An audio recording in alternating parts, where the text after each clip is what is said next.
They thought he was just a quiet gardener.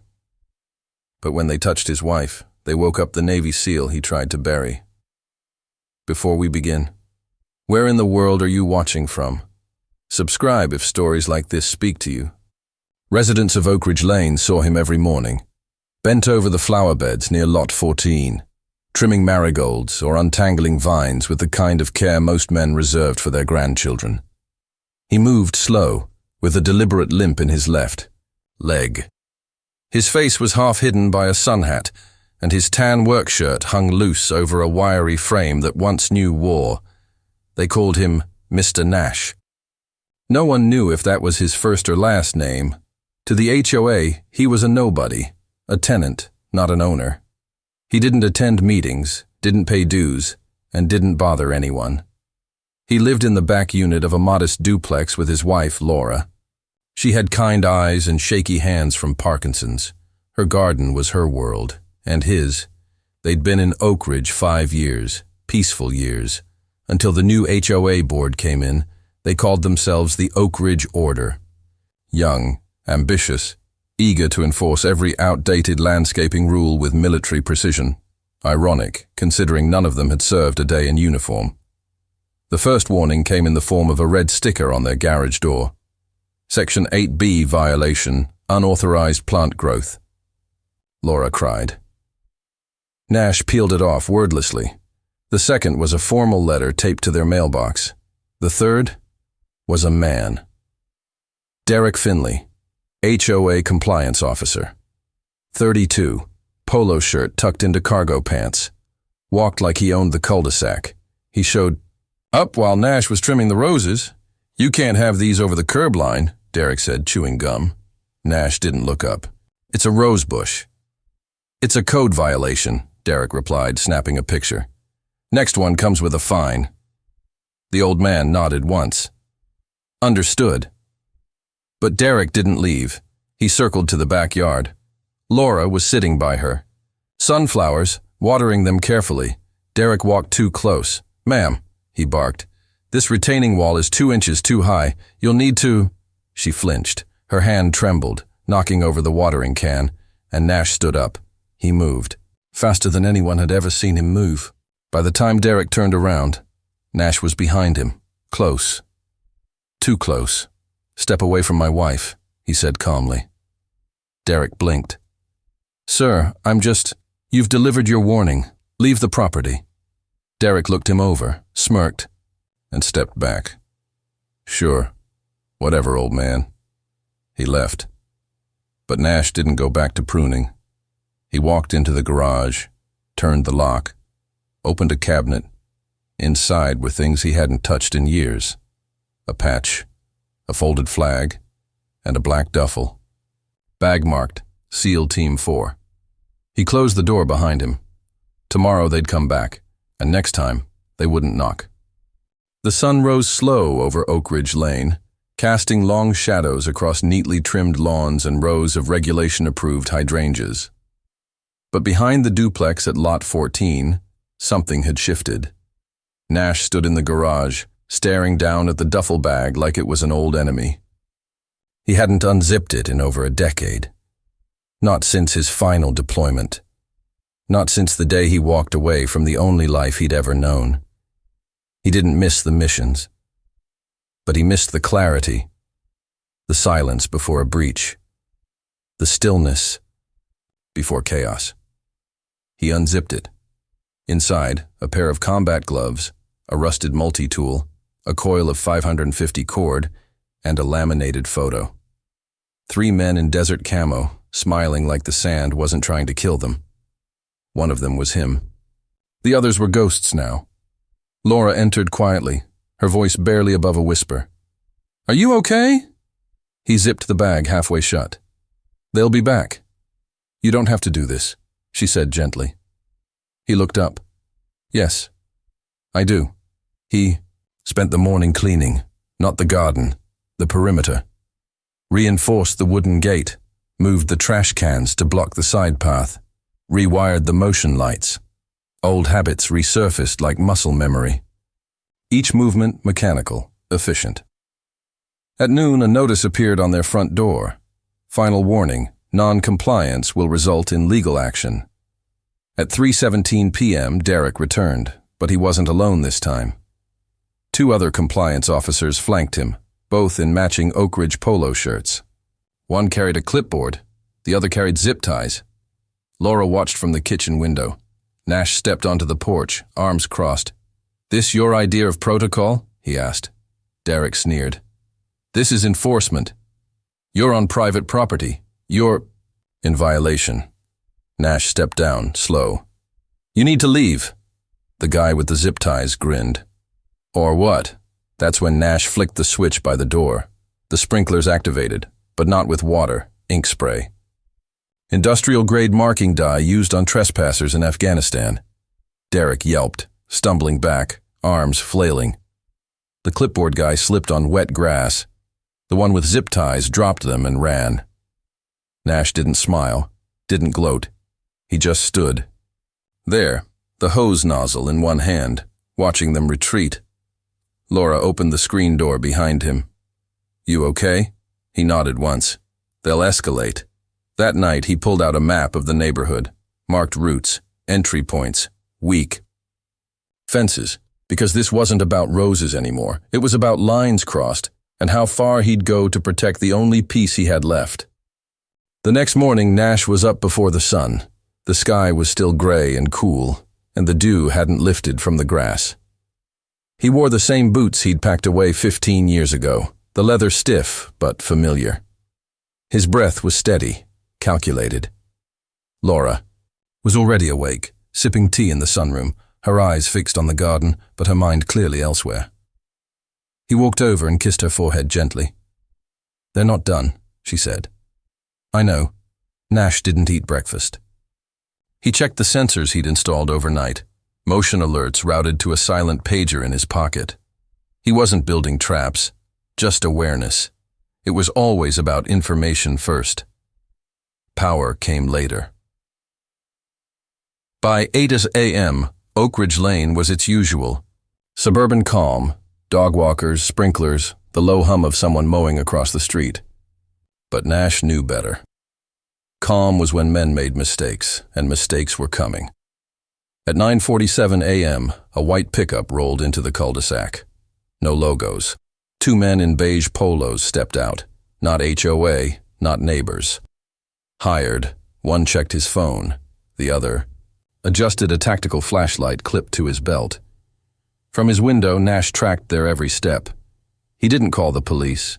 He didn't need to. These men weren't planning a break-in. They were there to intimidate. They didn't knock. They walked the perimeter instead, pretending to check property lines. One pulled out a tape measure. The other snapped pictures with his phone. Then one of them stepped on Laura's flower bed. Deliberate, Nash opened the front door. "You lost?" he asked, voice flat. The one with the tape smiled. "Just documenting violations." "You're trespassing." The taller one squinted. "You going to make us leave?" Nash stepped forward, slow and firm. "You have 60 seconds. They laughed. "Didn't. I suggest you use them to find your truck." They didn't move. So Nash pulled the pager from his pocket and pressed a button. A piercing, high-pitched alarm screamed from a motion beacon behind them, one they hadn't noticed. It triggered the next part of his plan. The irrigation system hissed on, every head calibrated to blast the perimeter. They were soaked instantly. Startled, one of the men slipped in the mud, dropping his phone. The other reached into his belt and froze when he saw Nash already holding a small metal baton. Not a weapon, not yet. Just enough to send a message. "Go," Nash said. They didn't argue again. Laura met him at the door with a towel. "You didn't hurt them." "No need," he replied. "Not yet." By noon, the incident was trending in the Oak Ridge residents group chat. Someone posted a grainy picture of Nash standing tall, drenched in sunlight and defiance. Some cheered him on, others called him a liability, but none of them really knew who he was. That afternoon, Nash pulled out a sealed envelope from a box marked, "Classified, do not open." Inside, a contact card, slightly yellowed, stamped with a pentagon seal. On the back, just 2 words. Call if they come for her. He hadn't thought about that phrase in years. Now, it echoed in his head like a drumline, because this wasn't an HOA issue anymore. This was a warning, and if they crossed the line again, Nash wouldn't just defend, he'd respond. The sun dipped behind the trees earlier than usual that evening, casting long amber rays across Oak Ridge Lane. From a distance, the Nash residence looked unchanged, peaceful, quiet. But inside, something old had reawakened. Nash sat at the kitchen table with the Pentagon contact card in his hand. The edges were worn, the print faded. Laura sat across from him, folding tea towels like she always did when her hands needed something to do. She hadn't asked what the card meant. She didn't need to. "You know I can still pack a bag in 90 seconds, she said softly, half smiling. Nash shook his head. "Not yet. They're still poking, not swinging." "Are you waiting for them to swing?" "No, I'm waiting for them to miss." At 7:12 p.m., a black SUV rolled slowly down the street and paused outside their home. The engine stayed running. The windows stayed up. It didn't move for nearly 5 minutes. Laura watched from behind the curtain. Nash stood in the hallway, arms folded, counting seconds. Eventually, the SUV pulled away. But that wasn't the end. At 4:37 a.m., a motion alert buzzed on Nash's pager. He was already half awake. He slipped on his boots, grabbed the flashlight from under the bed, and stepped outside. The side gate had been cut clean. Bolt cutters. Quiet work. No one was inside the yard, but the garden was wrecked. Flower beds, crushed. The rosebush, Laura's favorite, snapped at the base. A single boot print left in the soil. Size 12. Tactical tread. He didn't curse, didn't growl. Just stood still, letting the anger settle like dust on the floor of a war zone. By sunrise, he had installed a new camera system, wired to his old laptop, motion activated, night vision enabled. The whole yard now watched. Laura didn't speak that morning. She didn't need to. But she did pin an American flag to the back fence. She didn't salute it, just stood there. Breathing slow, the neighbors started noticing things, subtle changes, motion sensors blinking faintly, new fencing. A neighborhood kid swore he saw a rifle case, but no one dared ask Nash anything. At noon, another letter arrived, but not taped to the door. This one was slipped under it. Typed, anonymous. "This isn't about your wife. It's about control. You're outnumbered. Give up the fight." Nash folded it without blinking and placed it into a fire-safe box. That afternoon, he made a phone call. It rang twice before a gravel voice answered. "You wouldn't be calling unless—" "She's not safe," Nash interrupted. "They're escalating." "Understood. Package en route. ETA 48 hours. No names, no questions. Just like the old days." That night, Laura looked at him across the dinner table. "You're not scared, are you?" He met her eyes. "Only of not doing enough." Then, from the corner of the room, his phone buzzed again. The camera feed had picked something up. A man, face covered, crouched behind the mailbox, watching. But this time, Nash smiled, because this time, he was ready.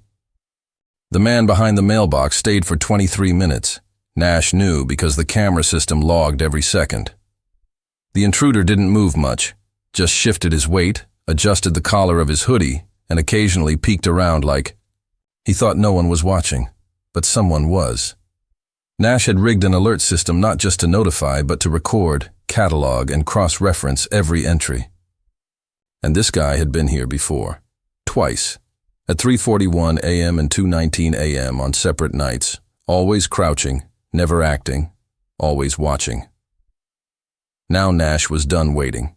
The next morning, he dug through the old wooden chest in the garage. Not the seal bag. Something older. Something he'd once used to teach local forces overseas. Inside, coils of paracord, 2 trail cameras, a field notebook with scrawled layouts of villages long since flattened. He redrew the map of Oak Ridge Lane, but this time he included choke points, vantage angles, and visibility grids. This was no longer a garden.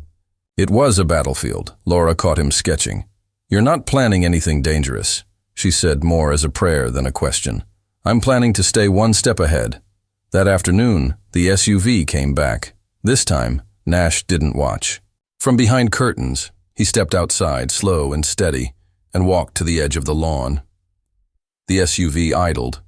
Then, its rear window cracked just slightly. Inside, a man with a headset was staring down at a tablet. Nash didn't blink. He just stared. A full 10 seconds passed. Then the SUV drove off. Message delivered.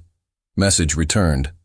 At 6:43 p.m., the package arrived. No markings, just a hard black case the size of a toolbox. Inside, a communications jammer, 2 encrypted radios, and a thumb drive.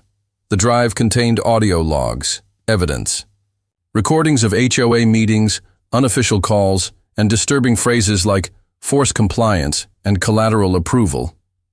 One file was labeled simply, "Priority, remove Nash, week 3. He played it once, then twice, then saved a copy to 3 backup drives. He was no longer the hunted. Now, he was documenting. That night, he moved through the house with the silence of his old self. Reinforced windows, fortified the gate hinge, switched out bulbs for red LEDs, even trained Laura on the emergency code phrases. She didn't flinch. She didn't cry. She just nodded and said, "Give me the shortwave frequency again." At midnight, Nash walked the perimeter one last time. The roses hadn't regrown, but a new patch of soil had been laid. Soft. Waiting. He placed something beneath it. A coin-sized transponder, buried and armed. It would send a signal the moment anyone stepped foot inside, and then the final touch. He painted one phrase on the inside of their garage door in thick white strokes. "This house is not unarmed." It wasn't a threat. It was a reminder. They came looking for fear. But what they found instead was a man with nothing left to lose. It started with silence, not the usual kind, the late-night stillness of Oak Ridge Lane, broken only by the hum of a street lamp or a distant car. This was different, dense, intentional. At exactly 2:20 a.m., every light on the street went dark. Porch, bulbs, street lamps, even the automatic LED lawn lights, dead, except for one house, Nash's. His ran on a separate generator, military grade, buried underground, triggered by grid failure. While the rest of Oak Ridge slipped into darkness, his windows stayed faintly lit with red-tinted safety bulbs. He was already awake. In the hallway, Nash checked his gear.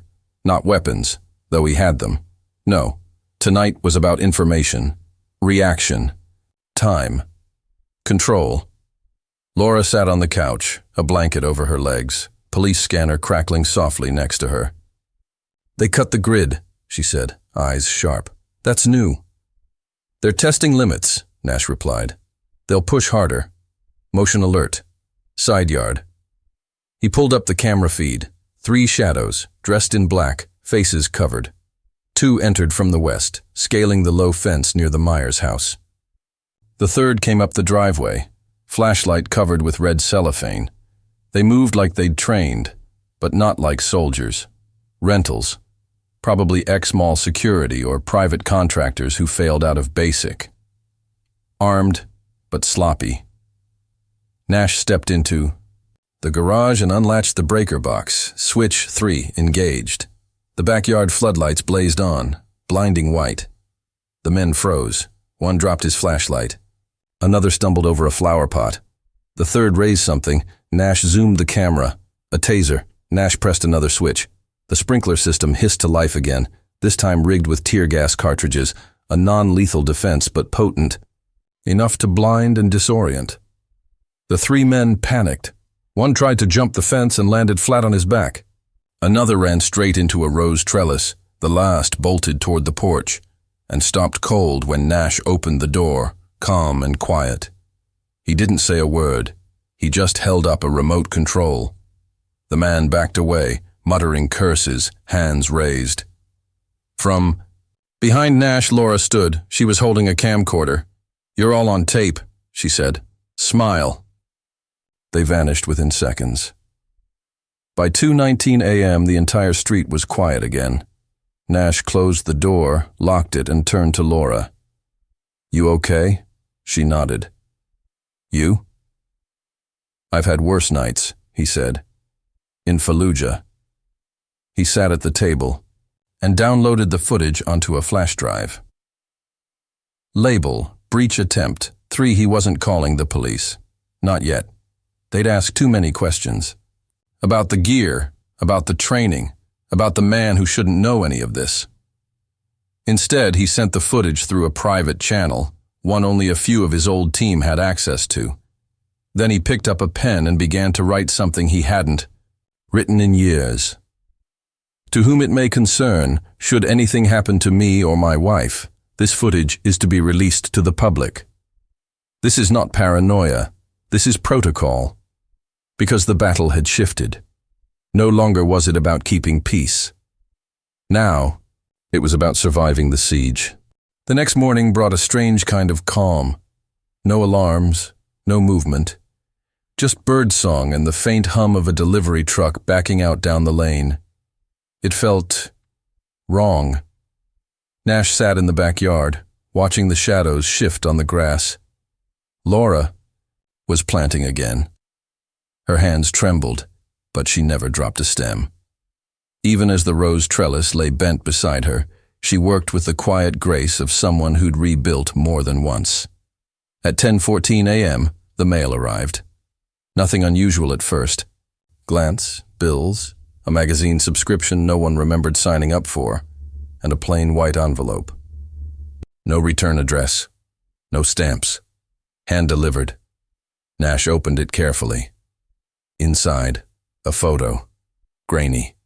Distant. Shot from an angle behind the hydrangeas near the Myers fence. It showed Nash and Laura in the backyard. But it wasn't the image that chilled. Him. It was the note scribbled across the bottom in thick red ink. "She's next." He didn't show her. Not yet. Instead, he scanned the photo for details. Date code on the corner, shadow length, plant alignment. Whoever took it had been there. At dawn, inside the perimeter. Too close. At noon, Nash suited up, cargo pants. Reinforced boots. A lightweight vest with hard paneling under a flannel shirt. He wasn't going hunting, but he wasn't going unprepared. He walked the neighborhood slowly, hands behind his back, eyes catching everything. Tire tracks on the far end of the cul-de-sac, a broken twig along the irrigation trench, a crushed cigarette still warm near the HOA shed. They were watching, still testing, still daring. At 3:27 p.m., the doorbell rang. A man stood there. Late 30s, trim beard, military posture, but civilian clothes. "Mr. Nash?" the man asked. "Depends who's asking." "Your old unit sent me." "Quiet, Dust. You called in the favor. I'm here to observe." "Not intervene?" "Not yet." Nash nodded and opened the door wider. "Come in." The man introduced himself only as Reed. No first name, no rank. He moved through the house like a man trained to map exits and threats in every room. He listened as Nash laid out the events, every breach, every warning, every move. When Nash showed him the photo, Reed paused. "They're not amateurs," he said. "That camera angle, that's scout level. Could be ex-contractor, black market." "Higher?" Nash asked the question he'd been avoiding for days. "Is this sanctioned?" Reed didn't answer, but his silence said enough. At sunset, they sat on the porch in silence. Laura brought tea. Reed nodded politely, then went back to scanning the street. "They'll come tonight," he finally said. "How do you know?" "Because you didn't give them what they wanted, and they hate that." That night, Nash cleaned the last of his old gear. Not weapons, evidence. He loaded 3 thumb drives, labeled them, placed one in the attic, one under the floorboards in the sunroom, and one taped to the bottom of Laura's jewelry box. And then he wrote something he hadn't written in 20 years, his will. He didn't plan to use it, but this time they'd crossed a line that couldn't be undone. And if they touched her, there'd be no more warnings, only war. It happened at 2:06 a.m. The wind had just shifted, bringing with it the scent of cut grass and something darker, motor oil, sweat, and adrenaline. Nash felt it in his bones. From the front window, he saw the shadow move near the rose bush. Then another, gliding behind the maple tree. 4. No, 5. They were coming fast and silent. Laura stood in the hallway, already holding the go bag. "Safe room?" she asked. He nodded. 15 minutes. No matter what you hear, don't come. Out. She kissed his cheek. Make it 10. The back gate burst open first. Nash had reinforced it, but not enough to hold against a boot from a man built like a refrigerator. 2 men poured through, scanning with low-beam flashlights. Another 2 rounded the side, communicating through whispers. Reed was already on the roof. He watched through thermal goggles, feeding Nash updates through the earpiece. Left flank, 2 incoming, one carrying zip cuffs, the other, shock baton, Nash. Moved through the shadows like he never left the teams. Fast, silent, precise. When the first man stepped through the side alley, Nash tripped the light mine, a blinding strobe that disoriented for 10 seconds. More than enough. He grabbed the man's vest, twisted hard, and dropped him with a knee to the gut. No lethal force, just message. The second intruder tried to swing. Nash ducked, slammed the baton from his hand and whispered, "Wrong house," Reed's voice crackled. 2 more at the back, trying the kitchen window. Nash moved, fast, but not fast enough. A loud bang shattered the glass. Laura didn't scream. She was already in the panic room. The intruders climbed in. Nash met them head on. One grabbed his shoulder. Big mistake. Nash turned, dropped his weight, and flipped the man over the island counter. The second got a taser shock off, but Nash gritted through it, countered with a fire extinguisher blast straight to the face. The house was chaos. Then, the sirens. Red and blue flickered against the walls. One of the men froze. "Who called them?" Reed's voice over the line. "I did. After I tagged their plates. My team's been listening in since you sent the audio logs."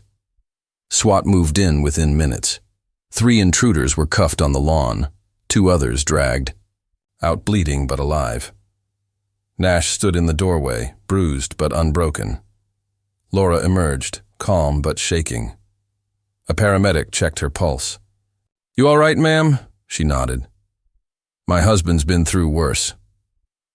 A uniformed officer approached Nash. "We owe you an explanation," he said. "This wasn't a random hit. HOA board was involved in an extortion scheme, using enforcement as cover. You and your wife were a threat to their control." Nash looked around at the wreckage, the busted gate, the broken glass, the garden trampled again. He smiled, tired, but whole. "You think this is over?" the officer asked gently. Nash shook his head. "This was never about flowers. It was about remembering who I used to be." He took Laura's hand and looked back at the house, then at the rising sun, and whispered, "I never wanted to fight again, but I'll be damned if I ever forget how." Thank you for watching. If this story moved you, share it with someone who still believes in quiet strength and unshakable loyalty. See you in the next mission.